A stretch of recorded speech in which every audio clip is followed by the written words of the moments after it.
Hello students, मैं हूं आपका दोस्त, host and mentor Arvind Kumar Pandey और ये है मेरा चैनल जिसका नाम है पांडे इकोनॉमिक्स क्लासेस। आज है स्टूडेंट 1 अप्रैल और आज से हम लोग स्टार्ट करने जा रहे हैं क्लास 12 CBSE इकोनॉमिक्स। और आज है फर्स्ट चैप्टर जिसका नाम है सर्कुलर फ्लो ऑफ इनकम। इस चैप्टर में चिल्ड्रन हमने 4 पॉइंट्स बोर्ड में लिखे हुए हैं और इस वीडियो में हम लोग केवल इस 4 पॉइंट के बारे में बात करेंगे। चैप्टर 1 है सर्कुलर फ्लो ऑफ इनकम है। एक बार और मैं बताना चाहता हूँ आपको कि इस वीडियो के माध्यम से जो भी टॉपिक या चैप्टर मैं आपको इकोनॉमिक्स में बताने वाला हूँ या टीच करने वाला हूँ वो सब कुछ संदीप गर्ग जो बुक है उसके अकॉर्डिंग ही मैं आपको बताऊँगा। तो चलिए without wasting the time topic पर आते हैं। टॉपिक का नाम है सर्कुलर फ्लो ऑफ इनकम और इस टॉपिक में सबसे पहले हमारे पास पॉइंट आता है sectors of the economy. Children ये बहुत इंपॉर्टेंट पॉइंट है और उतना ही ज़्यादा ये ईजी भी है क्योंकि 9th और 10th क्लास के जो हमारी सोशल साइंस है उसमें इकोनॉमिक्स का जो बुक है उसमें आप लोगों ने सेक्टर ऑफ द इकोनॉमी के बारे में पहले ही पढ़ चुके हैं। लेकिन यहाँ पर एक बार फिर से हम उसको क्विक रिवाइज कर लेते हैं, आपको समझने में आसानी मिलेगी। लिखा है sector of the economy. Children Indian economy हो, चाइनीज इकोनॉमी हो, US इकोनॉमी हो या जापानीज इकोनॉमी हो या वर्ल्ड की कोई भी इकोनॉमी हो, पूरी इकोनॉमी को 4 सेक्टर में डिवाइड किया गया है जिसमें हम कहते हैं जो फर्स्ट है वो है हाउस होल्ड,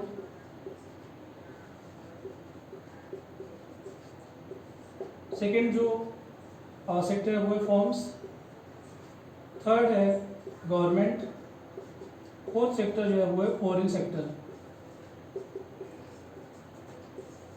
फॉरेन सेक्टर को हम rest of the world sector भी कहते हैं, rest of the world sector, right. Rest of the world को शॉर्ट में हम ROW कह सकते हैं। So children these are the 4 sectors of the economy. World की किसी भी इकोनॉमी में आप जाओगे तो पूरी इकोनॉमी को 4 सेक्टर में डिवाइड कर दिया गया है। फर्स्ट सेक्टर जो है हाउस होल्ड है, सेकेंड सेक्टर फॉर्म्स है, थर्ड गवर्नमेंट है और जो फोर्थ सेक्टर है वो है फॉरेन सेक्टर। इसमें चिल्ड्रन जो हाउस होल्ड सेक्टर है ये है जैसे कि नाम से क्लियर, हाउस होल्ड का मतलब फैमिली, और फैमिली के जो पार्ट हैं वो है हम हैं और आप हैं। तो हम और आप मिलकर हाउस होल्ड बनाते हैं। हाउस होल्ड का काम क्या है कि household are all the consumer, जितने भी इकोनॉमी में कंज्यूमर हैं वो सब हाउस होल्ड के पार्ट हैं। इसके अलावा जितने भी जो फैक्टर ऑफ प्रोडक्शन के जो सप्लायर हैं या हम ये कह सकते हैं दो जो on the factor of production are also called household. तो हाउस होल्ड का काम है कंज्यूम करना और फैक्टर ऑफ सर्विसेज प्रोवाइड करना। फैक्टर ऑफ सर्विसेज के बारे में हम लोग नेक्स्ट पॉइंट में बात करेंगे। उसके बाद आता है चिल्ड्रन फॉर्म्स। फॉर्म्स का मतलब वो सारे इंडस्ट्रियल यूनिट्स या सारे प्रोड्यूसर्स जो हैं जो किसी न किसी गुड का प्रोडक्शन कर रहे हैं उन्हीं को, उनके ग्रुप को हम फॉर्म्स कहते हैं। थर्ड जो पार्ट है या थर्ड जो सेक्टर है वो है गवर्नमेंट, और गवर्नमेंट सेक्टर का काम आपको पहले से पता है, कंट्री में लॉ एंड ऑर्डर को मेंटेन करना या इकोनॉमी को कैसे ऑपरेट करना है, कैसे हमारी इकोनॉमी चलेगी, ठीक है। तो गवर्नमेंट कंज्यूमर की तरह भी काम करती है क्योंकि गवर्नमेंट को भी कंजम्पशन के लिए बहुत सारी गुड्स और सर्विस की ज़रूरत होती है। गवर्नमेंट प्रोड्यूसर की तरह भी काम करती है क्योंकि गवर्नमेंट बहुत सारे गुड्स और सर्विसेज का प्रोडक्शन भी करती है सोसाइटी के वेलफेयर के लिए। लास्ट में चले आता है फॉरेन सेक्टर जिसे rest of the world sector भी कहते हैं और शॉर्ट में ROW हम कह सकते हैं। फॉरेन सेक्टर का मतलब चिल्ड्रन यहाँ पर इन्वॉल्व होता है एक्सपोर्ट और इंपोर्ट। अगर एक कंट्री दूसरी कंट्री को कुछ गुड और सर्विस एक्सपोर्ट कर रही है या दूसरी कंट्री से कुछ गुड्स और सर्विसेज को अपने कंट्री में इंपोर्ट कर रही है तो इसका मतलब ये है कि जो भी ट्रांजेक्शन हमारा दूसरी कंट्री के साथ हो रहा है उसी को हम फॉरेन सेक्टर कहते हैं। So these are the 4 sector of the economy. I hope कि ये पॉइंट आपको क्लियर हो गया होगा। So these are the 4 sector of the economy, household, forms, government and foreign sector. इसके बाद हम लोग आते हैं नेक्स्ट पॉइंट में। नेक्स्ट पॉइंट है हमारा चिल्ड्रन फैक्टर्स ऑफ प्रोडक्शन। ये second points factors of production.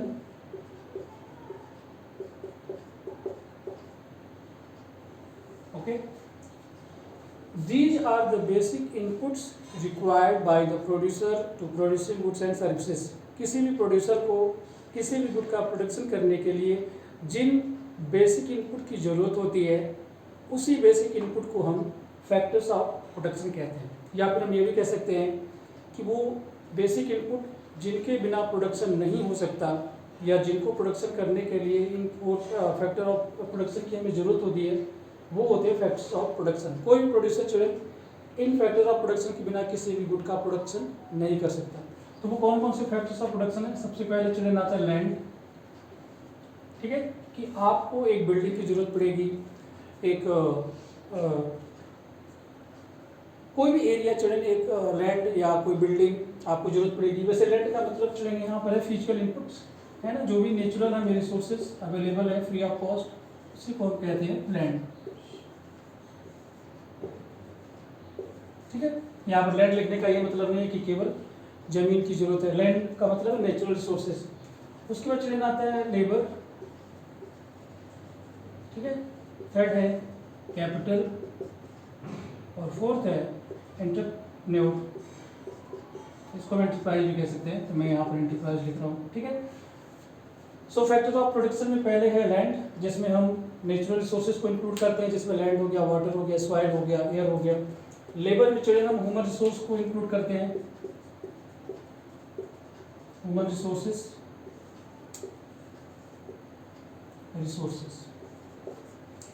Capital में चिल्ड्रन मनी हमारा आता है ना, बिना मनी के हम ना लैंड को हायर कर सकते हैं ना लेबर को हायर कर सकते हैं, करेक्ट, तो मनी की रिक्वायरमेंट होती है।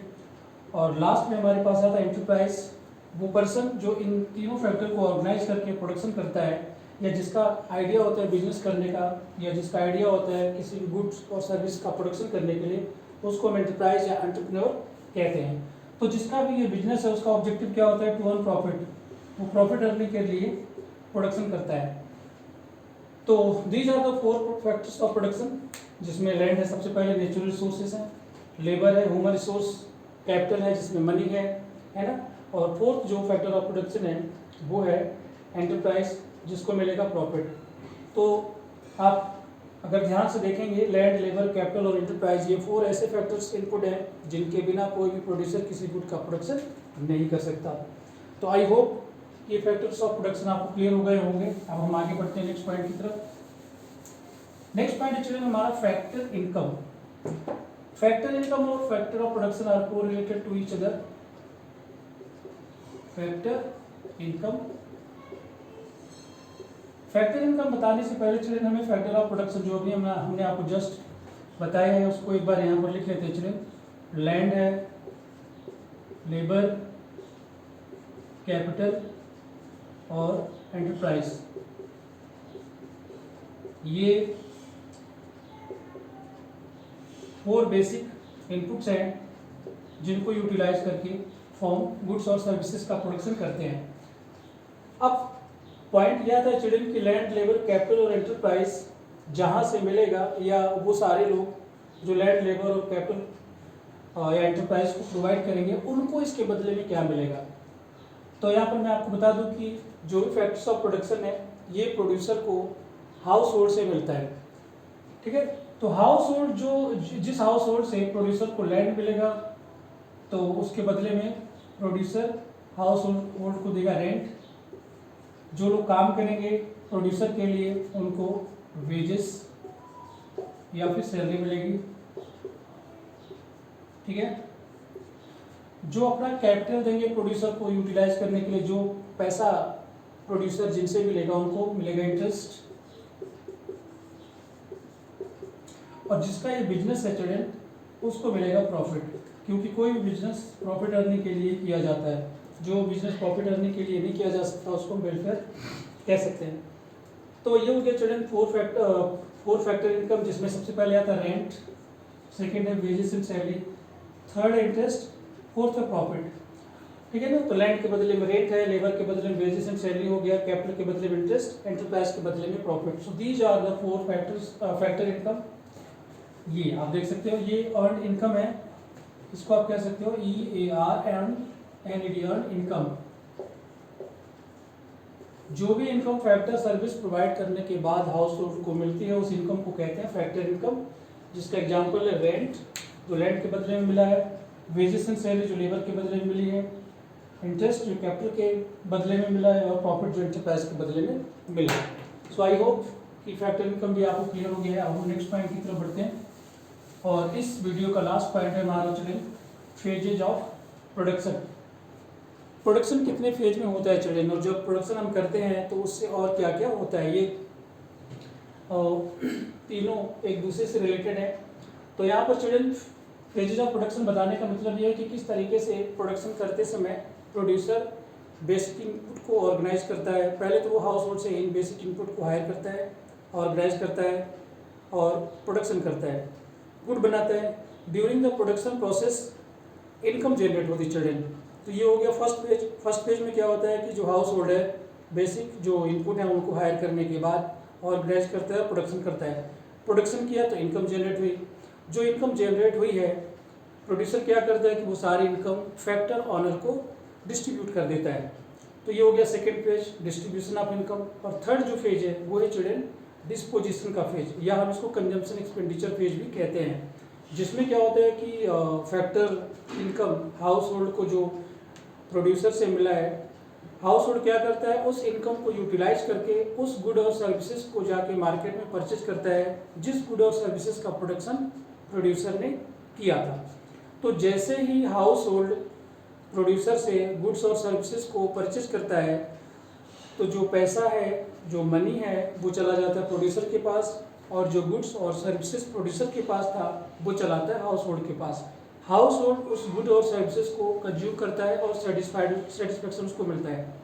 दूसरी तरफ जो प्रोड्यूसर है फैक्टर जो कंजम्पशन एक्सपेंडिचर के थ्रू उसके पास जो भी इनकम आई है उस इनकम को फिर से फैक्टर ऑफ प्रोडक्शन को हायर करता है हाउस होल्ड से, और फिर से प्रोडक्शन करेगा, फिर से गुड्स को बनाता है, और ये एक साइकिल है जो चलता रहता है। वही मैं आपको इस फेज प्रोडक्शन फेज के थ्रू बताने की कोशिश करूंगा। तो सबसे पहले चिल्ड्रन आता है प्रोडक्शन फेज। प्रोडक्शन फेज ये फर्स्ट फेज है चिल्ड्रन, इसको हम इनकम जनरेशन फेज भी कहते हैं, INC इनकम जनरेशन फेज। ये हमारा हो गया फर्स्ट पेज, इसके ऊपर लिख लेते हैं नंबर 1।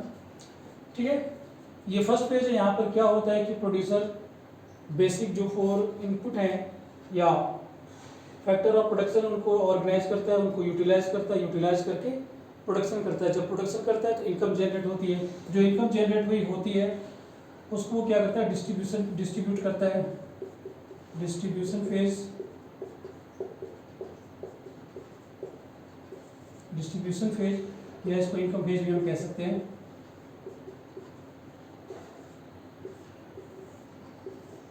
चिल्ड्रन ये है हमारा सेकेंड फेज, और जो हमारा थर्ड फेज है चिल्ड्रन वो है डिस्पोजिशन फेज। डिस्पोजिशन फेज, इसको हम कंजम्पशन फेज भी कह सकते हैं।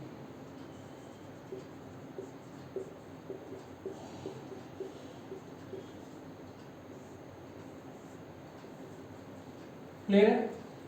तो पहले फेज में चिल्ड्रन प्रोडक्शन हुआ, प्रोडक्शन के थ्रू इनकम जनरेट हुई, जितनी भी इनकम जनरेट हुई थी वो डिस्ट्रीब्यूट कर दी गई।